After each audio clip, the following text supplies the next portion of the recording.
ఎవరు ధర్మాన్ని రక్షిస్తుంటారో వారికి రక్షణ ధర్మమే ఇస్తుంది. నేను అంగరాజు కర్ణునికి కేవలం వారి ధర్మాన్ని జ్ఞాపకం చేస్తాను అత్తయ్య. మీకోసం నేను ప్రయత్నం అవశ్యం చేస్తాను.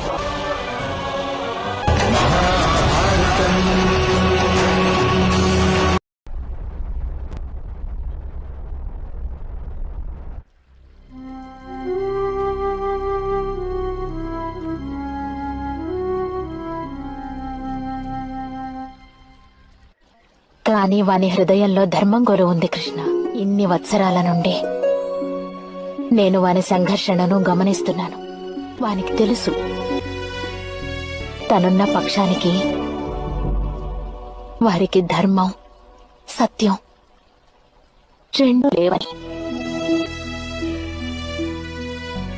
తను మన పక్షాన చేరితే వాని ఆత్మ జాగృతమవుతుంది కృష్ణ. కాదు అత్తయ్య, కాదు. వాస్తవానికి వాని ఆత్మ జాగృతమైనప్పుడే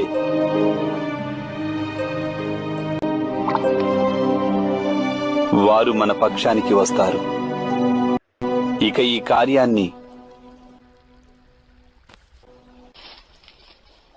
మీరే చెయ్యవలసి ఉంది.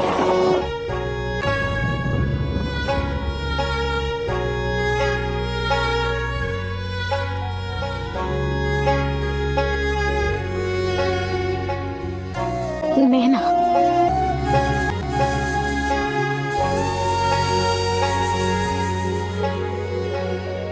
నేనెలా చేయగలను?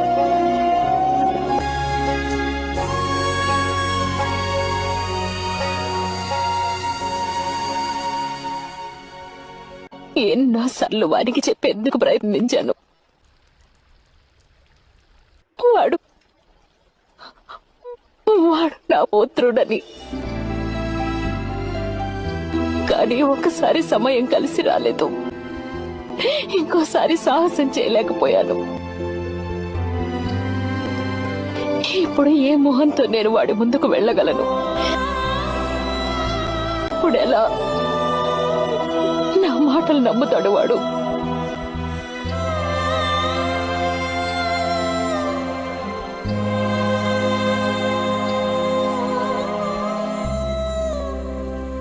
కృష్ణ, నీవు సర్వజ్ఞుడివి. నీ మనస్సులో అందరి పట్ల కరుణ ఉంది వత్సా. నీవే నా తప్పిదాన్ని క్షమించగలవు. అలాగే నా తరపున క్షమాపణలు కోరగలవు. ఒక్క మారు వెళ్లి ప్రయత్నించు కృష్ణ. దాని వలన వాని ధర్మానికి రక్షణ కలుగుతుంది.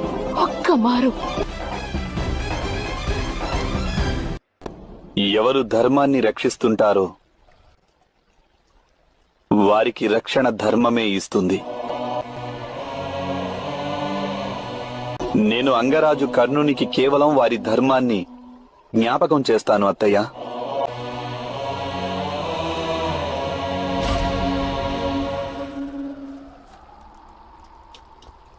మీకోసం నేను ప్రయత్నం అవశ్యం చేస్తాను.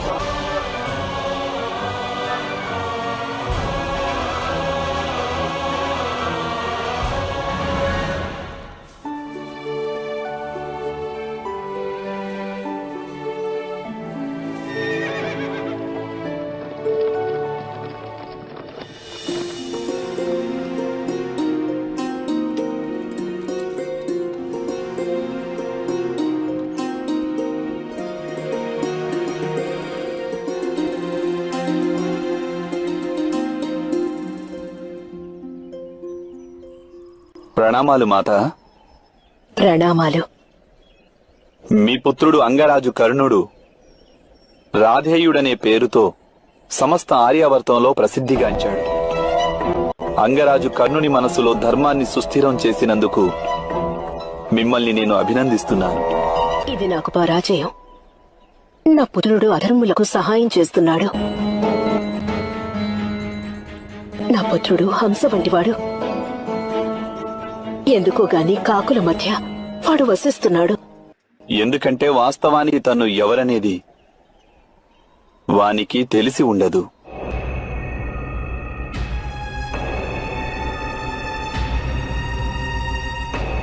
మీరు కర్ణుని కోసమని వచ్చారా? కానీ వాడిక్కడ నివసించడం లేదు. అంగరాజు రాజభవనంలోనే వసిస్తున్నారు వాసుదేవా. తెలుసు. ఈరోజు వారు ఇక్కడికి వస్తారన్న విషయం కూడా నాకు తెలుసు. ఎండలో అలసిన పక్షి ఏ విధంగా సదా వృక్షఛాయను ఆశ్రయిస్తుందో, అలాగే అంగరాజు అధర్మంచే బాధితులైతే వారు ఇక్కడికే వస్తుంటారు. ఇక్కడ వారి కుటుంబం వారి కోసం ధర్మాన్ని పదిలంగా ఉంచింది.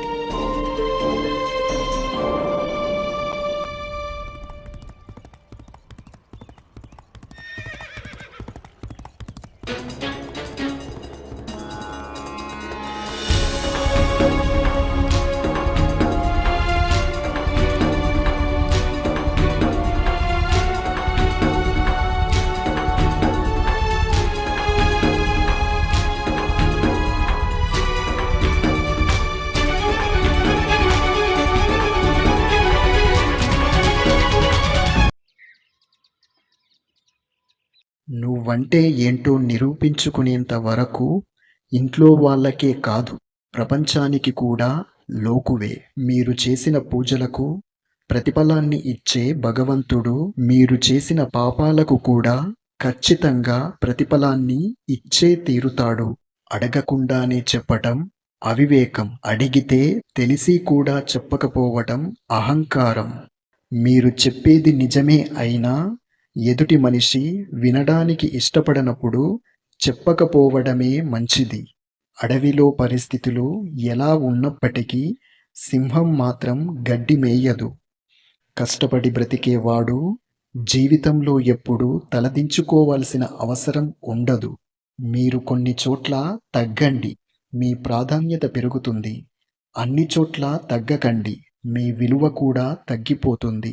చెడు అలవాట్లకు నువ్వు బానిసయ్యావంటే నీ చావును నువ్వు వెంట పెట్టుకుని తిరుగుతున్నట్లే. ఎండు కర్రల్లో చేరిన పచ్చికర్ర కూడా మంటల్లో మాడక తప్పదు. అలాగే చెడ్డవారితో తిరిగిన మంచివాడు కూడా చెడిపోక తప్పదు.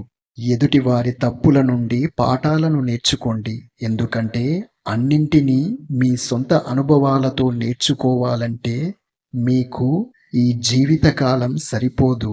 అడగకుండానే నువ్వు ఇచ్చే సలహా అన్నింటికన్నా అతి చులకనైనది. మనం నమ్మితే ప్రతి అబద్ధం కూడా నిజంలాగే అనిపిస్తుంది.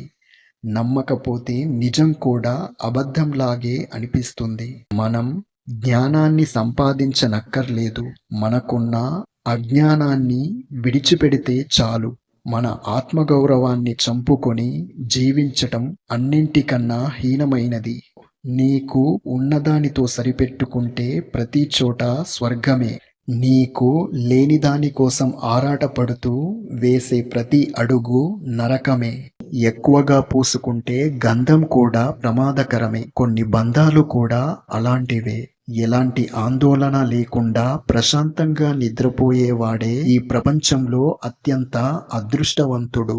మీ యొక్క అభిప్రాయాలను బట్టే మీ ఆలోచనలు ఉంటాయి. సదాభిప్రాయం లేని మనిషి మంచి చేసినా ఎవరూ ఒప్పుకోరు.